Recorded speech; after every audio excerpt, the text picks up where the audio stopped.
Our next. So that's what we do here. We're growing. We've got lots of different kinds of coaches, different styles of coaches, different expertise. If you need some support, we can help you. This is me, career and leadership coach. Pre-COVID hair, and I know, Jill, I owe you a new photo and I will get one. This is post-COVID hair, different color, different length, the whole thing. Today, this is what we're going to go over. So a couple housekeeping notes. I have a couple of my own on top of Jill's. We'll talk about whether I hear you, whether that's listening and hearing, 5 tips to improve your listening, what you can expect from coaching, how it can help you, how it can support you, and then our Q&A. I will tell you today's deck is stacked a little differently than you may have seen in the past. I would love feedback at the end if it worked for you or did not work for you. I took away almost all the words, so we'll see if this works for you. Obviously, you know we're being recorded. Jill will share this out after the call. Be present in this situation. Take notes, ask your questions. That's what you're here for. Please connect with me on LinkedIn, please, please, please. In the email that goes out afterwards, my LinkedIn will be in there. It's a great way to start building your network over and above your regular networking activities. As a matter of fact, please take a minute, drop your LinkedIn into the chat for each of you. These are people that you can start to network with. You're all here in the same spot. It's a good way to reach out and say, hey, I was just in Shari's active listening seminar today. I'd love to connect. Make sure you do that. Check out future trainings that we have. We try to offer at least one a week and across a lot of different topics. Please check them out. Register. Content that we offer at ALV here is solid, usually usable right away. If you're interested in coaching, which of course everybody is interested in coaching, it's awesome, but you would love for your employer to pay for it in your professional development. Typically after something like this, if you make a case for it, share out your learnings, teach how you're going to report it out for the rest of your group, you can use some of your budgeting for those pieces. We also have a little bit of a mini module on how to ask for a professional development budget. So if that's something of interest, if you pop that in the chat, we can also include a link for that in our follow-up email. Okay, so today we're talking about I can hear you. I know for myself, whenever I've worked on a team, led a team, been part of a team, one of the biggest complaints is we feel like our voices are not being heard. But our teammates, our senior leadership, their response is, I hear you. Well, there is a mighty big difference between hearing and listening. Because what happens is if we think we know what somebody's going to say, well, then we fill in the blanks and we say, I heard you. That's very different from listening to somebody. And that's where the disconnect a lot of times comes in. I'm sure very many of us think that we are awesome listeners because we hear the noises. That actually doesn't make us good listeners. It makes us that our ears work. So knowing that straight up, that just because you've gotten the stimulus into your ear does not mean that you have listened to somebody. So tip number 1. I'm sorry. Tip number 1 is get your listening ears on. You have to get ready to listen. You have to pay attention. When we're little, we're told by the teacher, by our parents, look at me when I'm talking to you. We'll if it's a younger kid, we'll crunch down to their level. We'll make sure they can see us eye to eye. In school, if you remember all those things, 1, 2, 3, eyes on me, or when the hand goes up, the mouth goes shut, or somebody would flip the lights. We're always being told when to listen when we're younger. So we're prepared. You know, we get all those warnings. We get very programmed to know I don't have to listen until I'm told. That does stop somewhere around 4th or 5th grade. And then we're really upset because now then we're being accused like you never listened. Well, you didn't tell me. I didn't say, no one told me to put my listening ears on. No one said 1, 2, 3, eyes on me. How am I supposed to know? If you don't warn me, I don't know. So that's a big part of the challenge, is getting your listening ears on. For me, it's the hardest. I have a little adult ADD, so shiny objects take my attention. Happy to look at a cookie, look at that cute puppy, whatever is passing. Very important to try to remove distractions. Turn your phone off or put it someplace where it's on silent. Uh, just make sure you're present in that moment to give the attention to the person who's speaking to you. Now, do you have to give your full attention if you're watching like entertainment TV where it's not going to be as important for follow-up for you? No, you don't. So you have to determine, when do I have to listen? Which I said is really difficult because we don't know as we get older. If you're a person who's leading a group, this isn't one area where you can make the biggest difference with your team, is simply take notice of what's going on before your team's ready to chat with you, and give them their undivided attention. Give them eyes, forward eyes, body, even trying to clear your mind of your own self-talk. And I know how difficult that is because we have so much of it going on. But just even getting yourself ready is one of the biggest things you can do to listen. And the other person or team members see that. They see that you're giving them the time instead of, yeah, let's have this meeting and then doing this while you're talking to somebody. So remove distractions, get your listening ears on. First tip for active listening. And I know that it's hard. Something that we don't do often enough when we're getting ready to listen is be honest. Sometimes you can't listen. You have to answer an email, you're wrapped up in a meeting, you have 4 things going on at your desk. It is really okay to say to somebody, I cannot give you my full undivided attention right now. And I hear I hear that what you want to tell me is important. So since now isn't a great time, let's reschedule for when it is. So that's something that's super important to be mindful to do. We're always trying to accommodate and be servant leaders and make sure that everyone has a voice. It's okay to tell somebody, I can't give that to you right now. The key of that is make sure you go back and give it to them when you can, because that's where the credibility piece comes in. Next tip, understanding.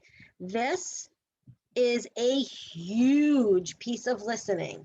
It is one of the pieces that gets lost on a regular basis. What happens to us when we're talking with people is we answer what we think was being said, not what we actually heard, because we don't confirm the meaning of the message. We fill in what we think somebody's going to say, and then we answer that because that's easier for us and because we probably didn't pay attention. So we sometimes, when we are doing listening, again, we don't want to ask anybody any questions. We're afraid to ask. It's okay to say, can you repeat that? Can you clarify that for me? It's okay. We fear this being perceived so negatively if we question something. And it's even okay to say, I'm sorry, I got a little distracted. Would you mind repeating that? I'm interested to hear what you have to say. Making sure that you're understood, or making sure you understand, either way, whether you're the speaker or the listener, is critical to being successful at active listening.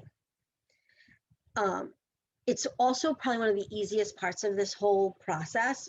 Putting your listening ears on is like so much harder than understanding, because understanding can be handled simply by saying, what? What did you just say?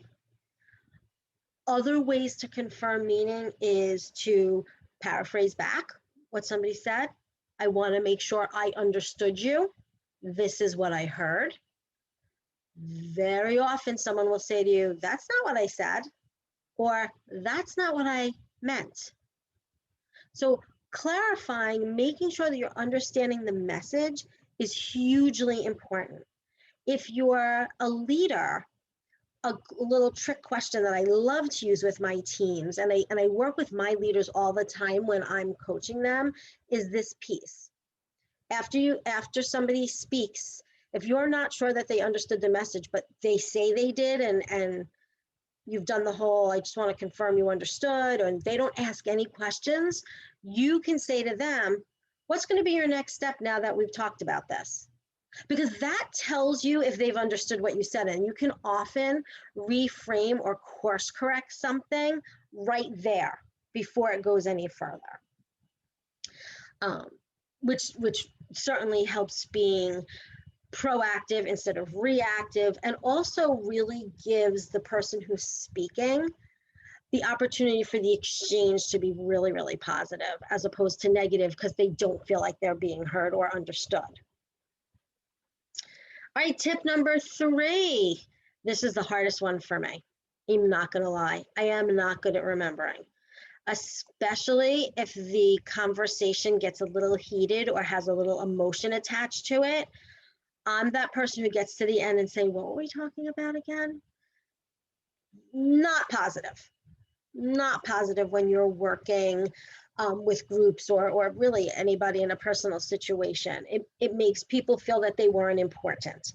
So while remembering isn't so dissimilar from paying attention, it's a little bit more of an internal process. You want to make sure that you're able to respond appropriately. And in order to do so, you have to remember what was just said to you. And these kind of go in order. So like first you have to put your listening ears on. Second, you have to make sure you understood what's being said to you. Now you have to remember it because you're going to have to prepare a response. You could take written notes, and in the workplace, that's a way that actually works great. Let me jot this down. It's not always the best way to do it. Sometimes you could say, just like we're doing today, can we record this? That certainly helps if you're not going to respond till afterwards. But there's other little mind tricks that you can do to help. In your head, you can just repeat it over and over and over, right? It's like the old joke about the husband going to the grocery store, milk, butter, eggs, milk, butter, eggs, milk, butter, eggs. Sometimes it's just repetition in your head, jotting your own notes and then redoing them. Making quick associations. Whoops.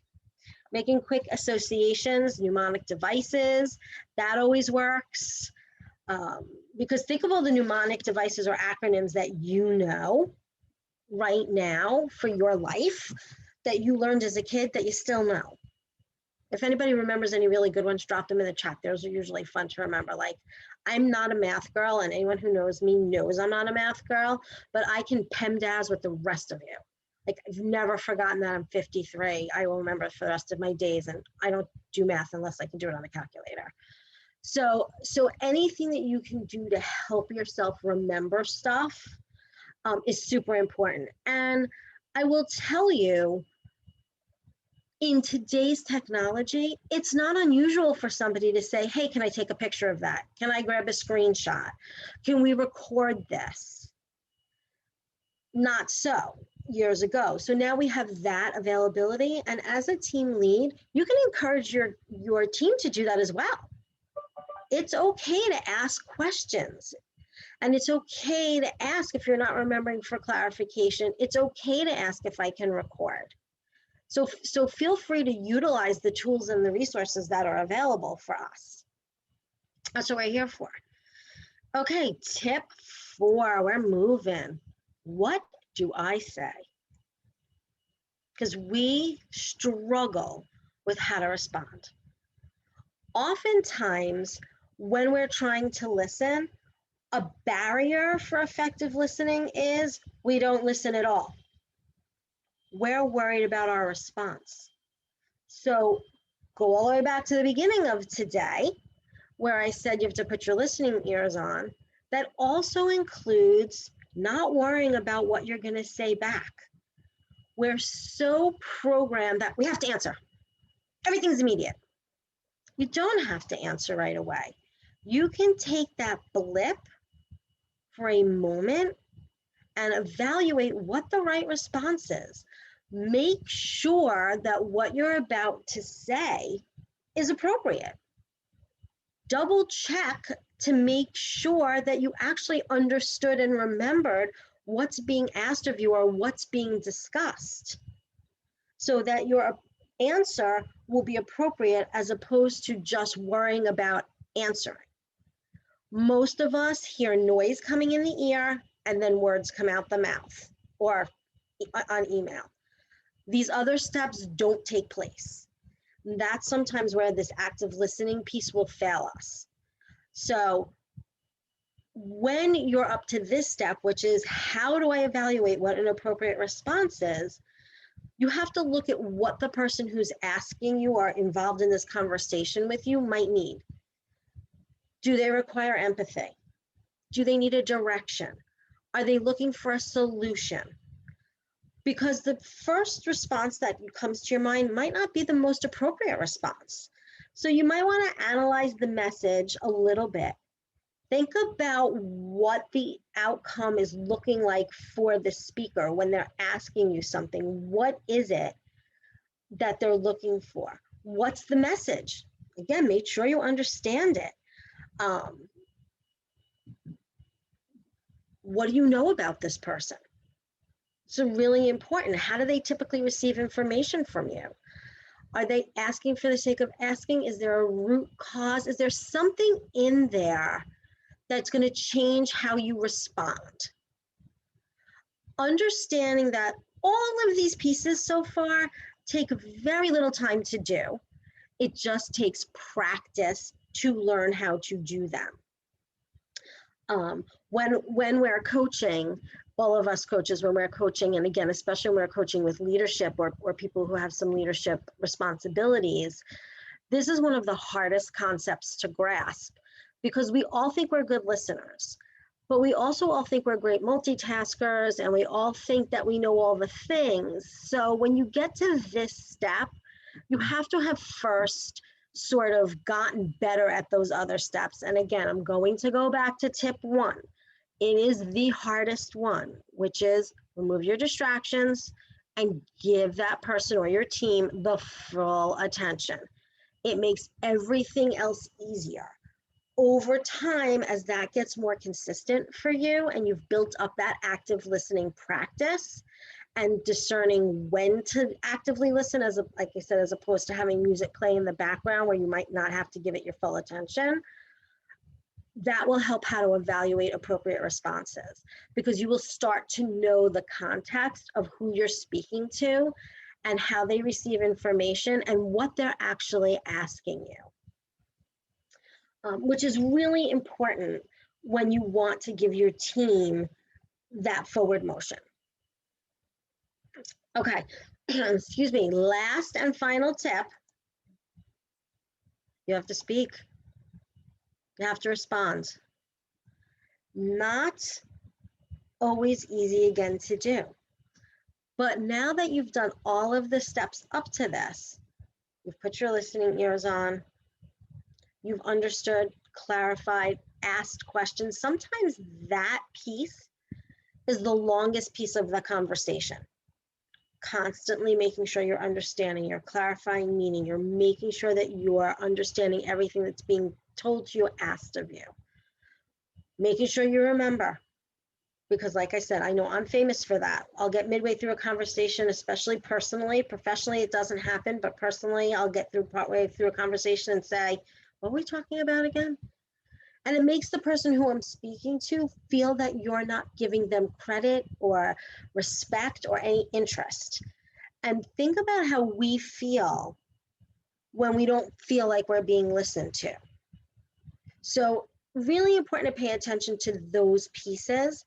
By the time you get to step 4, which is now evaluating the context and the proper response and what should I say, becomes easier because you've done those other things well and you now know your audience. Because I answer people differently depending on who I'm speaking with. Not to say that I change my answer. I have integrity. I'm genuine to who I am. but I'm very mindful of to whom I am speaking. I am a very direct human being. Some people that I coach, that doesn't work. They'll never receive messages that I'm intending to send because that doesn't resonate with them. So, very important for step 4 to really evaluate the context and the person and how it's going to be received. When you're up to step 5, which is responding and giving feedback, very difficult if you've not done those prior steps.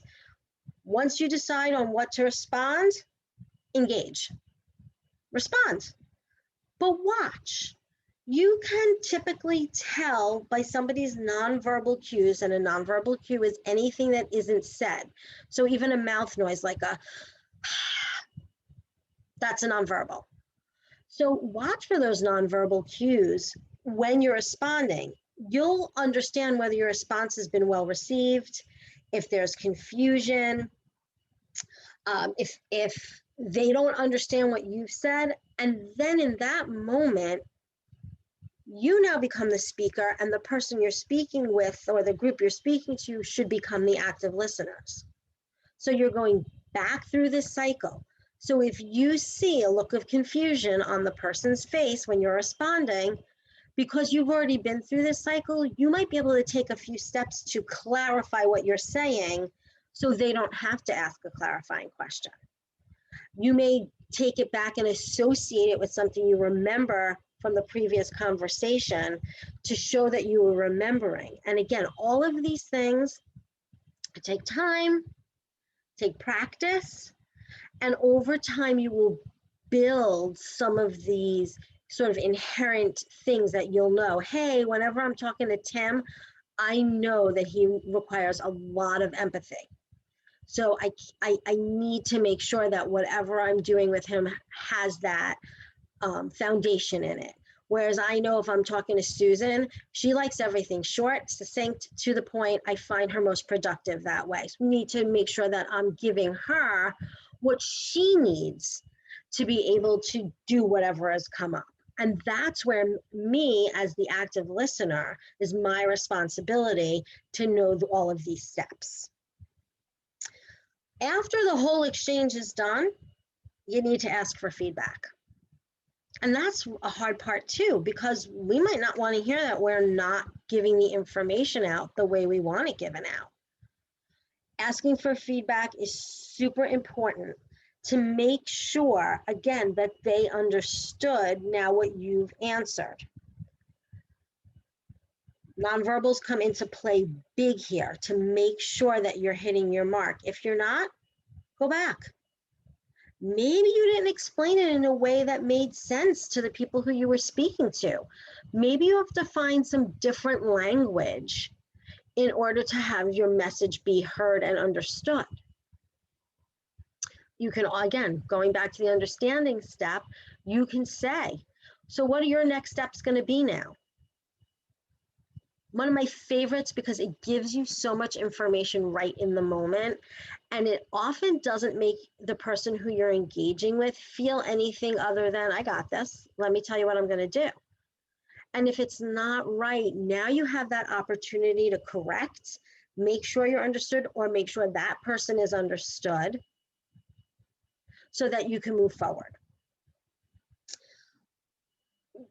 Active listening takes any team engagement or any one-on-one engagement to a different level. Many leaders who we work with at ALV have determined what works for them in the workplace in terms of giving their team that time and attention. And it can be different from what you do in your personal life. This is an area when I'm working with clients all the time, they're like, well, shouldn't it be the same? No. Are you the same at home as you are at work all the time? No. Sometimes you have your skills that you use in the workplace professionally that you've honed for that environment and that context that don't transfer over. Would it be great if we were all active listeners all of the time? It would. It would. We would have less misunderstandings. We would have less fires to put out in our professional and our personal lives, but that's not reality. So in order to use these 5 tips, one thing you need to start exercising is the do I need to actively listen muscle. So needing to parse out, hey, when do I really have to give my 100% attention to this is as important as taking these 5 steps. When is it most important to listen? Now, you can't say all the time. That's not realistic. I am not going to actively listen all day, every day to everything. So is it okay if I'm watching TV, if I zone out and scroll on my phone? Probably. Is it okay if my husband wants to have a discussion with me about our son's college education and I sit and scroll on my phone? No. Makes him feel disrespected because he's let me know this is important. Same thing at work. Do I need to actively listen to the water cooler chat all of the time? No. Some of the time, yes, because that's how you build relationships, but all of the time, no. Do I need to pay attention when the human resource person is going over safety and sustainable efforts for my office that I'm going to be responsible for heading up? Yes. If you catch yourself midstream not listening, just bring yourself up to speed. That's the perfect opportunity to ask the question. That's the perfect space to say, could you repeat that? Or I didn't catch all of that, or I'm not sure I understand. And if you feel silly because you knew you were zoning out, it really is okay to just say, can you repeat that? Understand that some people have a real barrier to active listening in that they can't hear. That's real. Remember, step 1 is put your listening ears on and be ready to listen. Some people can't. So it's okay to ask those questions to help that get along. Teams in general work more harmoniously and more efficiently and more productively when they feel that their voice can be heard. When they feel empowered that they know as a team or an individual that they can have those conversations and that it's not same old being ignored because I'm scrolling through my phone or yesing them because I'm really looking at email, that makes them feel engaged in the process and become part of whatever project is going on. So that helps create objective organizational goals that are cohesive. And whenever your team is on the right page, or not the right page, on the same page, makes a huge difference for how the work will move forward. How does this work with coaching, and really what's the purpose? So when we're coaching as coaches, when we're coaching, and again, like I said, we coach across the lots of different areas and lots of overlap. So active listening when applied to coaching gives me as the coach the opportunity to truly hear what someone's saying and making sure that I'm confirming what I'm hearing, because then it goes back to the old, oh, that's not what I meant. Well, but that's what you said. And I know we've all experienced that. How does teaching or coaching someone to actively listen work? In coaching, what we do is we give you resources and tools specifically to where you are. So everybody's stuff is not all in the same place. It's not a one size fits all. You may need some help in asking questions to understand. You may need help in figuring out what your triggers are to listen. Like I said earlier, I have a little adult ADD. If a really cute puppy runs past my eyes, I'm looking at the puppy. So I got to recognize, hey, I got to be present here. Coaches work all the time with clients who are at different places in whatever their journey looks like, and we adapt all of these sort of tips and rules and exercises so that it's executable for you in your workplace or in your personal life if you're doing life and health coaching. I can tell you across the board, everyone's got their own style. And that's one of my favorite parts about ALV is that wherever you are, we've got a coach to match you and we work together because the plan is get you where you need to go. And active listening is such a key part of being successful as a leader, as a team member. And believe me, if you'll sprinkle it into your personal life, you'll see some changes there as well. So really important to know how to get those listening ears on for yourself. Questions? We have questions. I'm popping over to this slide because I'm going to stop sharing so I can see you all. This is my email, and I am stealing from Jill when she always tells you this email comes directly to me. It does not go into a big box for everybody. This is my personal email. I am behind this email. Feel free to reach out. I will answer you, and I am happy to answer you. All right, so I'm going to stop sharing so I can see all of you. So hopefully there's some questions because I was watching my time, which Jill can attest, I don't do that well. And I know that I stopped early enough to answer questions today. You did great, Shari. Yes, we do have some questions. Oh, awesome. I would love to answer some questions. So these are a little bit more real time, but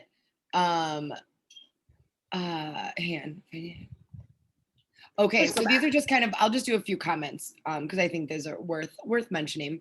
Finding it so much harder to actively listen now. Everything has moved to home learning for me. I try and remove distractions and then find new ones. So someone else also mentioned any tips for when you can't remove distractions. For example, someone who's 2 cubicles away is talking loud. So maybe just lumping that together, like what happens when you can't remove distractions? And that is, whoever asked that, I am so sorry. That is so hard when you can't remove distractions. So what you have to do is set yourself up for success for certain things. So if you are in a place where you can remove 0 distractions, then you need to employ other technologies like, will there be a recording that I can listen to later? Will there be a deck with words on it that I can see and hope that I'm not the one presenting because I don't like to use words anymore.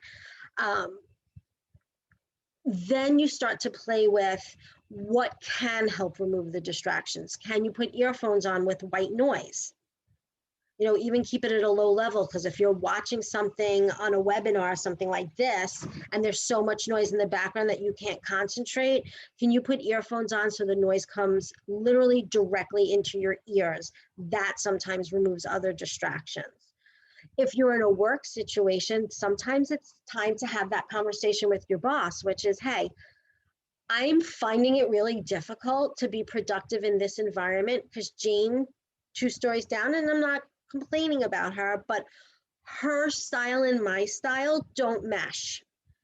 Maybe could I, and there's ways around this, could I get a conference room to do my work for 2 hours every morning and then make sure you're scheduling that work that requires that level of concentration then?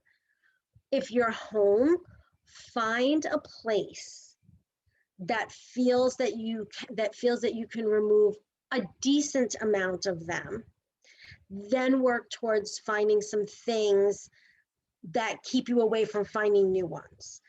So I can tell you, for me, when this first started at home, I've been working at home for 15 years, but believe it or not, when the pandemic happened and I couldn't even get out to teach my classes, so I was totally home, I couldn't concentrate on anything. So what I started doing is I would play soft, and this worked for me, soft music in the background, but for a time. So I would say, okay, I am going to concentrate for the next 3 songs. And I would sort of set that as a starting point for myself. And then at the end of 3 songs, I would get up and take a break, because I knew the longer I sat and tried to concentrate, I would just get distracted by more things, especially on the computer, right? You're always 3 clicks away from something awesome. So I would set little time bursts for myself and reward myself for having hit it. And even if all I did was concentrate for 8 minutes, I would concentrate for 8 minutes, get up, take a walk around my house, get a drink, look out the window, come back. I try 4 songs. So sometimes you just have to find what's going to work for you and keep at it until you find what keeps you in the point where you can concentrate on the conversation. And I hope that answered whoever question that was. Shari. I kind of lumped 2 questions together, but that's. Did I answer the second one? Yeah. No, okay, cool. I think that's really cool. Just like other, I think just like other alternatives to, to concentrating. Something else that I have, which I'll share in the recap email. If anyone has heard of the app, it's called Endel, Endel. There's not really much to it. It's just kind of like a black screen here, but I'll share information. I use that for when I really need to hunker down and get some work done. And they have timers, so you can set a timer, and it's music that doesn't have words. It's music that they use actually like for like brain waves, like creativity, for sleep, for focus. And I'll share that. And it's been great because you set a timer for 55 minutes. The timer goes off, you get up, stretch, get a snack, get a drink, whatever, and then go back to it. So that one's been really helpful for me to help eliminate distractions, because I'm a very OCD. Something, I have a dog, I play with him, like that also helps to keep things focused too.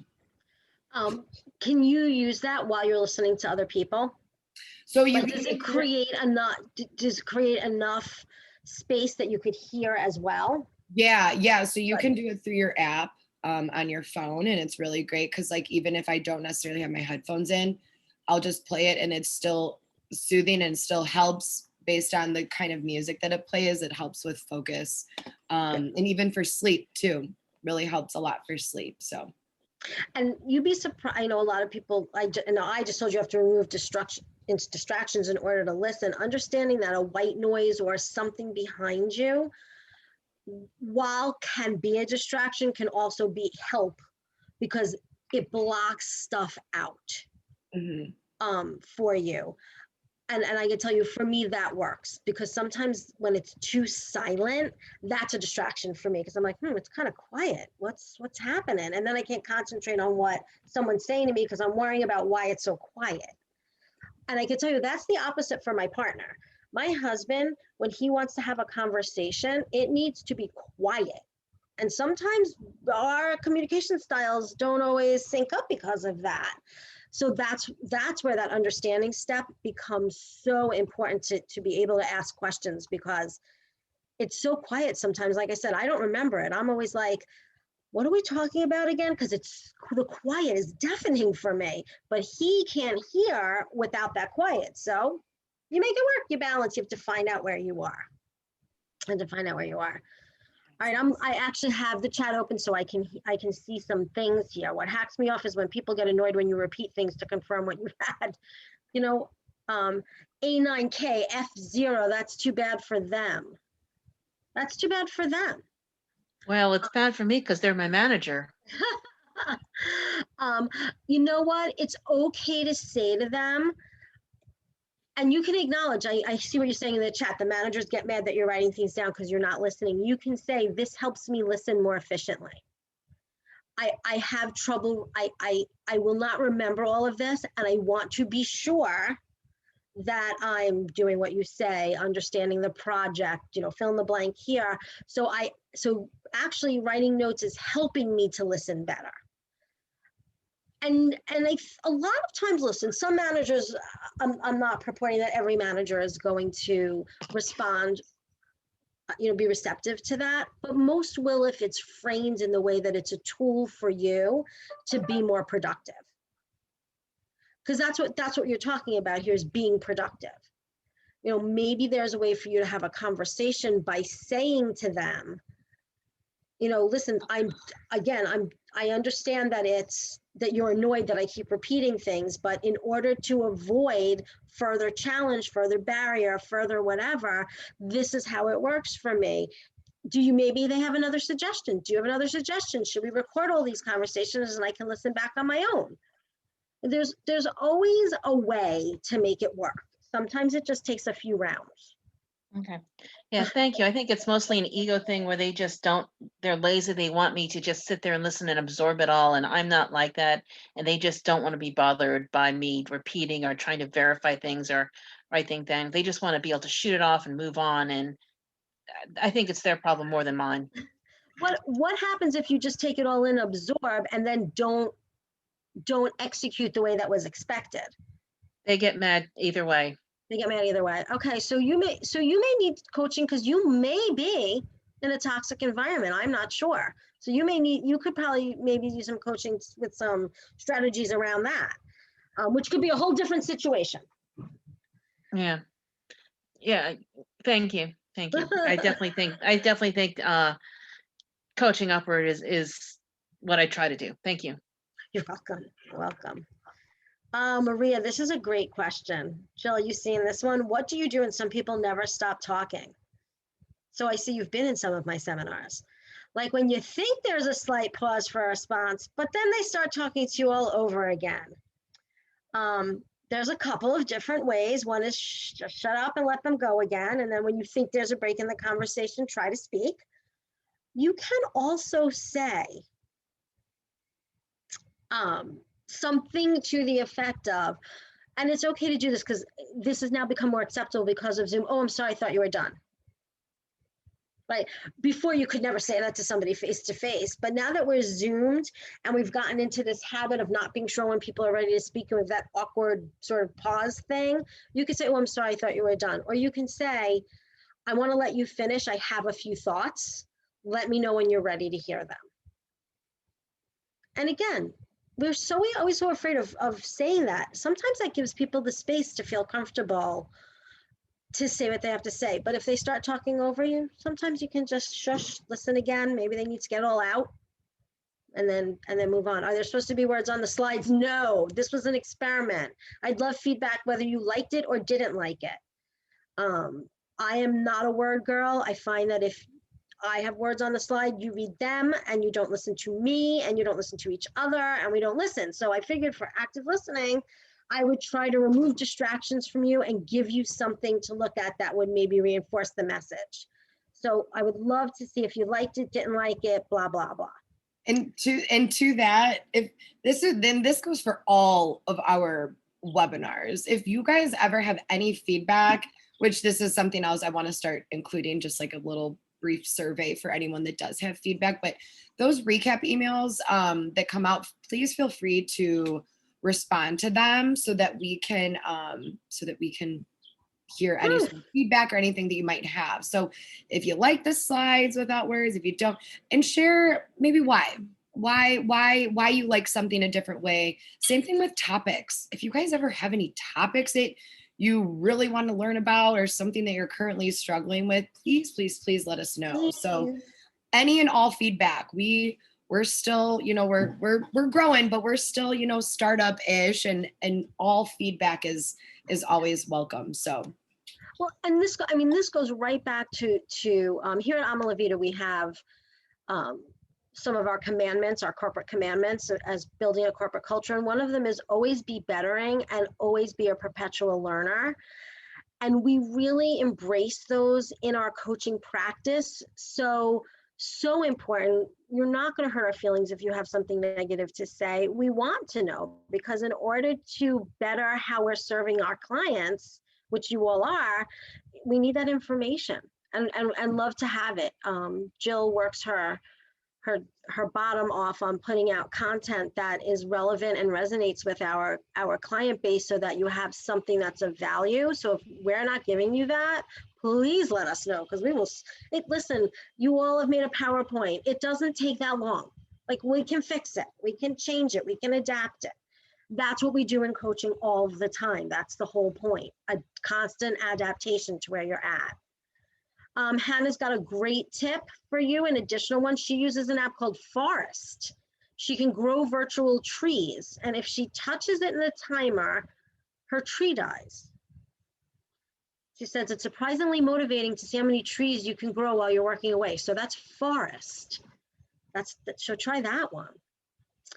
As you explained, leaders need a lot of listening, understanding, remembering. On this, how should they respond to the challenging questions? honestly, or as honestly as you can with the information that you have, as transparently as you can, again, with the information that you have. Answer the question that's being asked, not the one that you think is being asked. That goes across the board. When I have clients who are coaching, even on interviewing, that's something I'll repeat over and over again. Answer what's being asked, and do it as simply as you can. People will always ask for more if they need it, including your staff, including your team. So if you're asked a challenging question and you give a succinct answer, if that person isn't happy with that answer, they will ask for more. I would always be as honest as possible about what you can and cannot answer at any given time. If you don't have an answer, say so. And acknowledge that what they've asked is important. Hey, I'm hearing what you're saying is important. And here's the best answer I can give you right now. I will need to get more information and I will get back to you. Again, key here is get back to them. Don't shy away from challenging questions. They're important. And if you want your team to be able to answer and ask those questions, you need to be able to ask and answer them as well.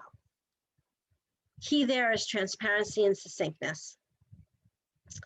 To help, Laura's saying, to help remember, I'll sometimes lip important information, like repeating what was said in your head, but has the absolutely. And if they're annoyed, it sounds like they're more focused on speaking at you. Yes.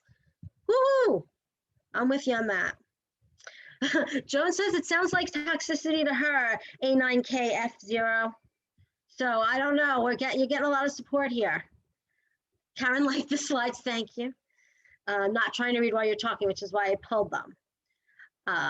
Nikita, usually when I'm taking notes, I'm not able to process the information until after the meeting. Usually my questions to help me understand come later. Any tips to overcome the anxiety pressure of what do I say in the moment? A deep breath. A deep breath is so key. Nikita, you'd be surprised what breathing can do. And I can tell you, I learned that from some fellow coaches, Jill being one of them. I was not a breather in the past 2 years. I'm an on the spotter. Deep breath, 2 deep breaths, just catch some clarity. It's okay to do that. You can also say to somebody, and this is an okay thing to do if you're not sure about the response, is, I really want to give you a response that's appropriate and meaningful for you. I would like to think about it for a minute, or I would like to go back and get back to you. It's really okay to say those things. The key to always doing all of this is make sure you get back to the person. That not closing that circle and that cycle is what makes people feel that what they had to say was undervalued, not important, not significant, and then they don't come back again. And they don't feel you're an active listener. So it's okay to come back with questions after. And I see in your question, you say that sometimes you don't process to afterwards anyway, even just the understanding of the meaning. That's okay. And you could say that too. People really respect integrity and honesty. You would be surprised. I know we have been trained to see those things as failings and weaknesses, and they are not. The key is, what do you do with it after you say it? If you just say, hey, I'm going to get back to you on that, and then you don't, listen, it's positive reinforcement and negative reinforcement. We learned it as kids. But it's okay to say that. You have to just do it. And then that starts to build that positive reinforcement. It's not a weakness to say, I need a minute. As a matter of fact, sometimes I think it's a real strength to be able to recognize that you don't just spew, that you actually give something intention and thought before you respond. And something else too that I feel like I'm kind of seeing common themes is practicing presence in the moments of any discussion. I know this was a huge, so Nikita, to your point about anxiety and pressure in the moment, oh my gosh, I was just having any sort of conversation. I was constantly thinking about what I'm going to say next. I was constantly thinking about what they had said, I was not ever actively listening, but to help with that, to help being present in those moments and help actually being mindful of what's being said. Doing other mindful practices outside of that are also really, really helpful, just to, you know, it's easy to get wrapped up in everything that's going on in your head while at the same time trying to listen to someone else. So mindful practices like meditation or even just walking meditations are also help to be present. Because I know that was a huge fear of mine. I was constantly worrying about the next thing to say, and then I miss everything that was said. So just another little outside the box tip. And you'll have to find what works for you, because everybody finds something different, but these are all things to try. Katie finds it helpful to have keywords on the slide. Thank you for that feedback. I will absolutely take that into account the next time I do that and put the keywords on the slide. Can we repeat the 5 tips? Yes, of course we can. Easy enough. Pay attention, remove distractions. Tip 1. Tip 2, understand or confirm meaning. Tip 3, remember. Tip 4, evaluate appropriate responses. Subhead, make sure you get the context and evaluate the speaker. Tip 5, respond appropriately and ask for feedback. Those are your fine. And someone said recap slide. Yes, absolutely. There should have been a recap slide. Thank you for that feedback. See, look what happens when we ask for feedback. You guys are great. Yeah, it's so key. Can we share all 5 tips in our recap as well? Then, yeah, I was gonna say we can always just do that, because I know that there was a lot of context there, but I think just having the 5 tips, and we can just put that in the recap email.